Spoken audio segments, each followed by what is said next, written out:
Hello बच्चों, जय हिंद। आप सबका सरोजनी ऑनलाइन क्लासेस में स्वागत है। बच्चों, आज दो महापुरुषों की जयंती भी है। सत्य अहिंसा के पुजारी हमारे आदर्श महात्मा गांधी जी और कर्मयोगी जय जवान जय किसान का नारा देने वाले लाल बहादुर शास्त्री जी का, क्योंकि कोरोना काल में छात्रों को विद्यालय में आने की अनुमति अभी तक प्राप्त नहीं है। इस वजह से आज ये पहला 2 अक्टूबर है, जो बहुत ही शांति और छात्रों की अनुपस्थिति में मनाया जा रहा है। तो आज के दिन मैं इन दोनों महापुरुषों को विद्यालय परिवार की तरफ से अपना श्रद्धासुमन समर्पित करता हूँ और इस आशा और उम्मीद के साथ कि आप सब भी इनके बताए हुए रास्ते पर चलेंगे और इस देश को एक नया प्रकाश देंगे, एक नया भविष्य देंगे। तो विद्यार्थियों, आज हम सब अपने पाठ्यक्रम की तरफ आगे बढ़ेंगे।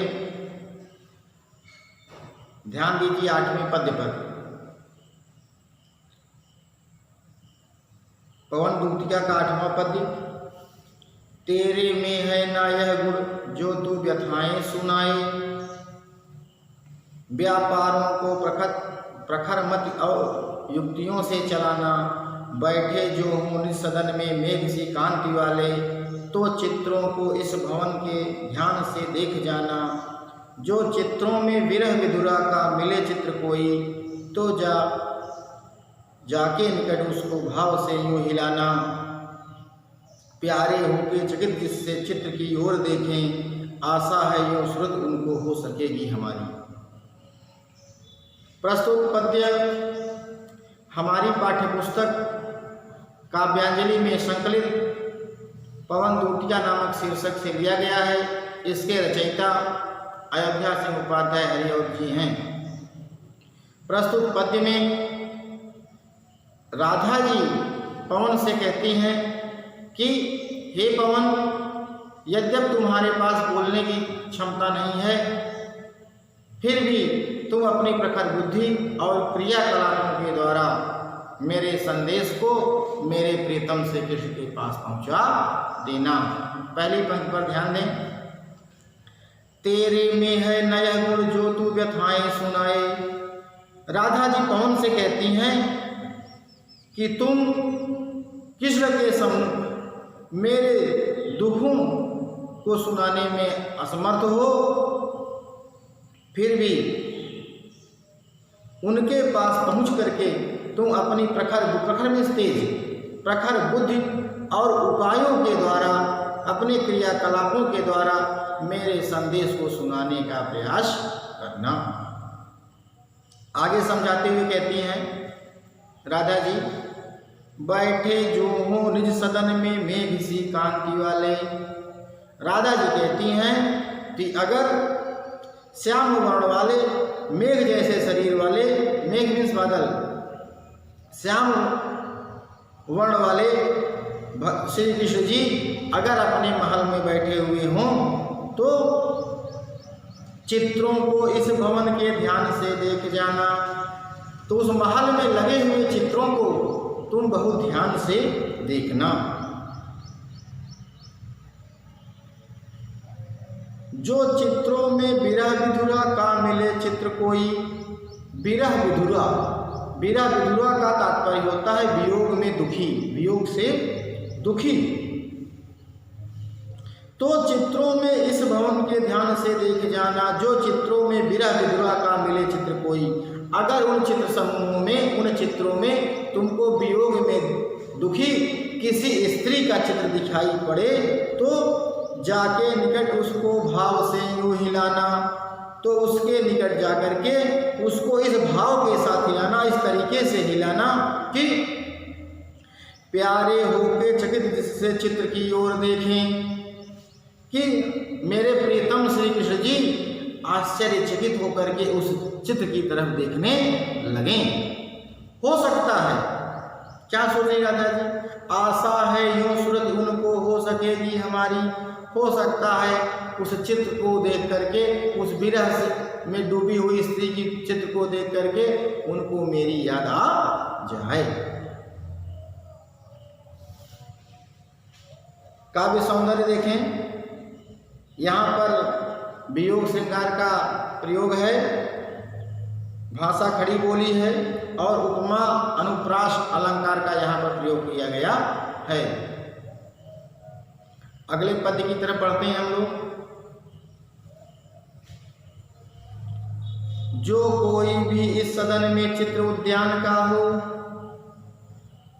औ हूँ प्राणी विपुल उसमें घूमते बावले से, तो जाके सन्निकट उसके और हिला के उसे भी, देवात्मा को सूरज ब्रज के व्याकुलों की कराना। कोई प्यारा कुसुम कुमला गेह में जो पड़ा हो, तो प्यारे के चरण पर ला डाल देना उसी को, यूं देना ऐ पवन बदला फूल सी एक बाला, मलाना हो कमल पग को चूमना चाहती है। प्रस्तुत पद्यांश में राधा जी पवन से कहती हैं कि अगर श्री कृष्ण के महल में जाने के पश्चात तुमको किसी उद्यान का जो है चित्र दिखाई पड़े, किसी बगीचे का चित्र दिखाई पड़े और उसमें बहुत से प्राणी जो है व्याकुल होकर के घूमते हुए अगर तुमको दिखाई पड़े, तब तुम उनके निकट जा करके उनको हिला करके मेरी व्यथा को उनके सामने प्रकट करने का प्रयास करना। बहुत ही अच्छा वर्णन है और ये बहुत महत्वपूर्ण भी है परीक्षा के दृष्टिकोण से, कई वर्षों में पूछा भी गया है। थोड़ा सा आप इस पर ध्यान देंगे। जो कोई भी इस सदन में चित्र उद्यान का हो, राधा जी पवन से कहती हैं यदि तुम्हें कृष्ण के महल में कोई ऐसा चित्र दिखाई पड़े जिसमें बहुत से प्राणी जो है, औ हूँ प्राणी विपुल उसमें घूमते बावले से, और उसमें बहुत से प्राणी व्याकुल होकर के इधर उधर टहल रहे हों, तो जाके सन्निकट उसको और हिला के उसे भी, तो उसके निकट जाना और उसको भी हिला देना। देवात्मा को सूरज ब्रज के व्याकुलों की कराना, उस देवात्मा मेरे प्रियतम भगवान श्री कृष्ण को ब्रज में जो व्याकुल गोप बालाएं हैं उनके सूरत की, उनकी याद जो है उनको कराना।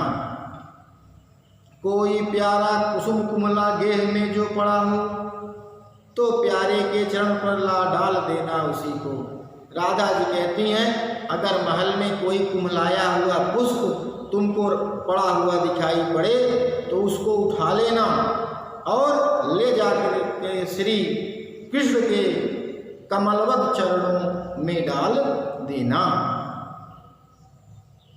यूं देना ऐ पवन बतला फूल सी एक बाला, मलाना हो कमल पग को चूमना चाहती है।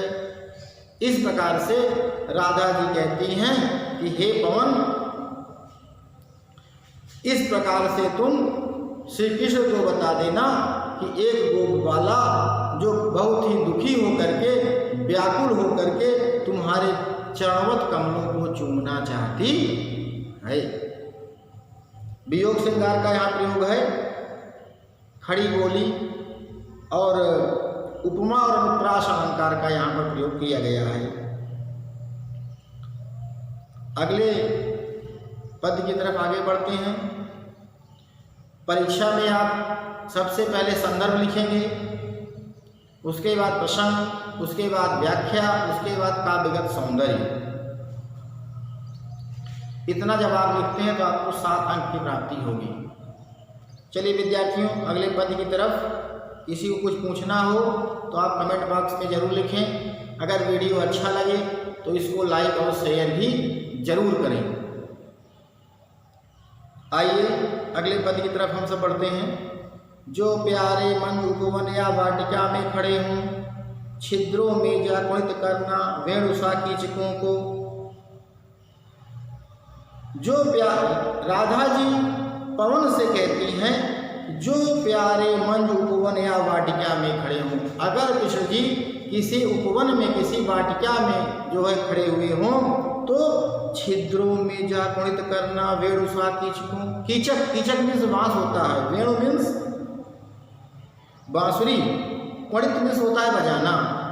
तो छिद्रों में जा कुणित करना वेणुस्वा कीचकों को। तो बांस के छिद्रों में जाना और बांसुरी के समान उसको जो है बजाने का प्रयास करना, उसको बजाना। जो होवेगी सुरत उनको सर्व गोपांगना की, जो है वंशी श्रवण रुचि में दीर्घ उत्कंठा होती। इस प्रकार से उनके बांसुरी की आवाज को सुनने के लिए उत्सुक रहने वाली सभी गोप बालाओं को हो सकता है गोप बालाओं की उनको याद आ जाए। लाके फूले कमल दल को श्याम के सामने ही, थोड़ा थोड़ा विपुल जल में व्यग्र हो डुबाना। लाके फूले कमल दल को श्याम के सामने ही, श्याम के सामने ही लाके फूले कमल दल को। फूले माने फूल। राधा जी पवन को समझाते हुए कहती हैं कि हे पवन, तुम कमल की पंखुड़ियों को श्री कृष्ण के सामने ही ला करके उसको थोड़ा थोड़ा विपुल जल में व्यग्र हो डुबाना, व्याकुल हो करके उस कमल दल की पंखुड़ियों को जल में धीरे धीरे बार बार डुबोना। यो देना अय भगनी जतला, एक अम्भोज नेत्रा, आँखों को ही विरह विधुरा वारी में बोरती है। यो देना अय भगनी जतला, अम्भोज नेत्रा। अम्भोज नेत्रा मीन्स कमल के समान नेत्र वाली, भगनी मीन्स बहन। यो देना अय भगनी, हे बहन। इस प्रकार से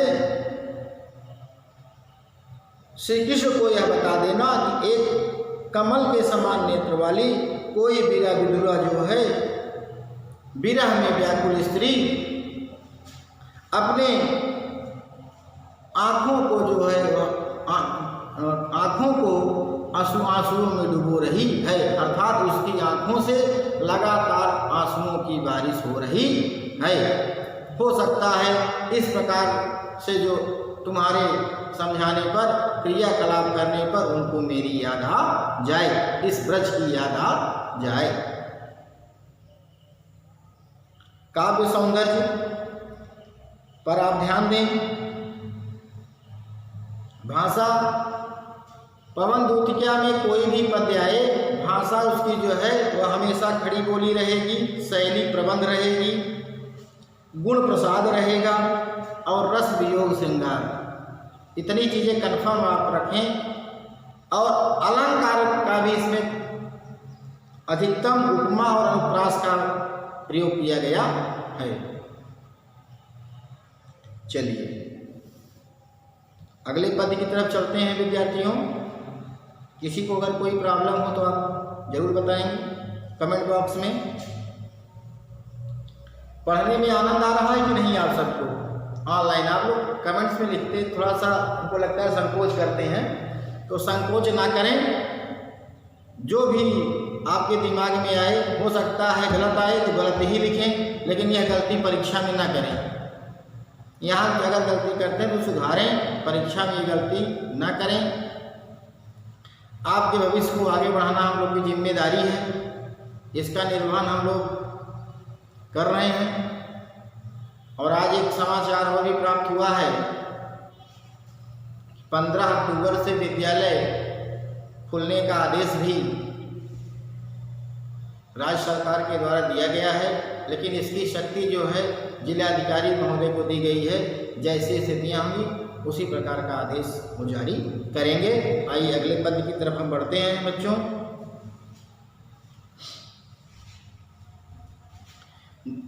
धीरे लाना वहन करके नीप का पुष्प कोई, और प्यारे के चपल दृग के सामने डाल देना। राधा जी पवन से कहती हैं धीरे लाना वहन करके नीप का पुष्प कोई, कि हे पवन, नीप मीन्स होता है कदम, अगर तुमको कदम का कोई पुष्प मिले तो धीरे धीरे ला करके उसको चंचल नेत्रों वाले हमारे प्रीतम श्री कृष्ण के सामने डाल देना, रख देना।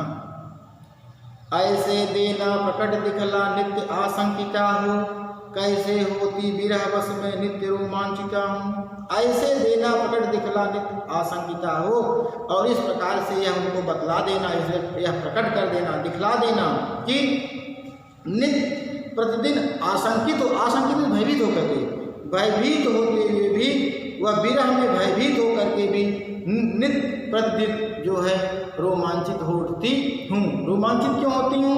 हो सकता है आज श्री कृष्ण से मेरी मुलाकात हो जाए, श्री कृष्ण जी वापस आ जाए, यह सोच करके हर दिन मैं नीम के पुष्प की तरह रोमांचित होती हूँ। बैठ नीचे जिस विटप के श्याम हुए उसी का, कोई पत्ता निकट उनके नेत्र के ले हिलाना। राधा जी कहती हैं कि हे पवन, अगर मैं हमारे प्रीतम श्री कृष्ण जी किसी विटप मीन्स वृक्ष, किसी वृक्ष के नीचे बैठे हुए हों तो कोई पत्ता जो है उनके आंखों के सामने ले जा करके हिलाना। यो प्यारे को विदित करना चातुरी से दिखाना, मेरे चिंता विजित चित्त का क्लांत हो कांप जाना। यो प्यारे को विदित करना चातुरी से दिखाना, और हमारे प्रथम श्री कृष्ण को उस पत्ते को बड़ी चालाकी के साथ दिखाना। मतलब भाव यह है कि ऐसे नहीं, बड़ी चालाकी के साथ दिखाना ताकि उनको मेरी याद आ जाए। मेरे चिंता विजित चित्त का क्लांत हो कांप जाना, मेरे चिंता विजित चित्त का क्लांत हो कांप जाना। उनकी चिंता से जो है, उनकी चिंता से हम लोग कांप जा रही हैं, यह उनको बताने का प्रयास करना। अर्थात कहने का तात्पर्य प्रिय के वियोग में हम सब प्रत्येक क्षण उन्हीं के विषय में चिंतित रहते हैं, यह भय हम सबको सताता रहता है। वियोग श्रृंगार है बच्चों। यहाँ पर कदम्ब के पुष्प और सूखे हुए पत्तों के माध्यम से राधा जी अब पवन को कहती हैं कि इन दोनों माध्यमों से आप जो है श्री कृष्ण को हमारी याद दिलाने का प्रयास करना। अगले पद की तरफ बढ़ते हैं। सूखी जाती मलिन लतिका जो धरा में पड़ी हो, तो पाँवों के निकट उसको श्याम के ला गिराना। राधा जी पवन से कहती हैं कि हे पवन, सूखी जाती मलिन लतिका जो धरा में पड़ी हो, अगर सूखती हुई मुरझाई हुई कोई लता जो है तुमको धरती पर पड़ी हुई मिले तो पाँव के निकट उसको श्याम के ला गिराना, उसको लेकर के श्री कृष्ण के चरणों के पास ला करके गिरा देना। यूं सीधे से प्रकट करना प्रीति से वंचिता हो, मेरा होना अति मलिन और सूखते नित्य जाना। और इस प्रकार से सीधे सीधे जो है उनको बता देना कि तुम्हारे प्रेम से वंचित, तुम्हारे प्रेम से वंचित कोई गोप बाला इसी लता के समान सूख जा रही है। मेरा होना अति मलिन और सूखते नित्य जाना, इस प्रकार से डेली वह मुरझा रही है। जो कोई पत्ता नवल तरु का पीत जो हो रहा हो, तो प्यारे के दृढ़ युगल के सामने ला उसे ही धीरे धीरे संभल रखना और उन्हें यूँ बताना, पीला होना प्रबल दुख से क्रोशिता सा हमारा। कोई पत्ता नवल तरु का पीत जो हो रहा हो, राधा जी कहती हैं अगर कोई नए वृक्ष का कोई पत्ता पीला हो रहा हो, पीत मीन्स पीला, अगर वह पीला हो रहा हो तो प्यारे के दृढ़ युगल के सामने उसे, तो दृढ़ मीन्स नेत्र, श्री कृष्ण के आंखों के सामने उनके समक्ष उस पीले पत्ते को लाना, धीरे धीरे संभल रखना और उन्हें यूँ बताना, और उनके आगे धीरे से रख देना और उन्हें बताना कि पति से बिछुड़ी हुई स्त्री के समान मैं पीला होना प्रबल दुख से प्रोसिता सा। प्रोसिता मीन्स पति से बिछुड़ी, प्रोसिता शब्द है, ध्यान दीजिएगा। प्रोसिता का मतलब होता है पति से बिछुड़ी हुई। पति से बिछुड़ी हुई स्त्री के समान मैं भी नित्य पीली पड़ती जा रही हूँ। जिस प्रकार से नए वृक्ष से बिछुड़ करके वह नया पत्ता पीला हो रहा है, उसी प्रकार से पति के प्रेम में, पति के विरह में मैं जो है पीली होती जा रही हूँ। खड़ी बोली है, वियोग श्रृंगार है बच्चों। इसमें उपमा अलंकार का प्रयोग किया गया है। यहाँ पर राधा जी की शारीरिक दुर्बलता जो है परिलक्षित हो रही है, उनकी दुर्बलता के विषय में बताया गया है। जिस प्रकार से हम लोग किसी दुख में होते हैं, किसी रोग से पीड़ित होते हैं, तो शरीर का रंग परिवर्तित हो जाता है, पीलापन आ जाता है। उसी प्रकार से राधा जी श्री कृष्ण के प्रेम में व्याकुल हैं, पीड़ित हैं, इसलिए उनका बदन भी जो है वह पीत रंग का हो रहा है। लास्ट पद्य है, इसको ध्यान दीजिएगा। यूं प्यारे को विदित करके सर्व मेरी व्यथाएं, धीरे धीरे वहन करके पाँव की धूल लाना। राधा जी पवन से कहती हैं कि हे पवन, अगर ये मेरी सारी व्यथाएं तुम उनको ना सुना सको, ना बता सको, तो तुम उनके पास जाओ और उनके जो चरण रज हैं तुम वही लेकर के मेरे पास आ जाओ। मैं उसी को अपने हृदय तल से लगा लूँगी और मुझको संतोष हो जाएगा कि मैं भगवान श्री कृष्ण से, अपने प्रियतम श्री कृष्ण से मेरी मुलाकात हो जाएगी। इस पद्य में ये बताया गया है विद्यार्थियों, यों प्यारे को विदित करके सर्व मेरी व्यथाएं, धीरे धीरे वहन करके पाँव की धूल लाना।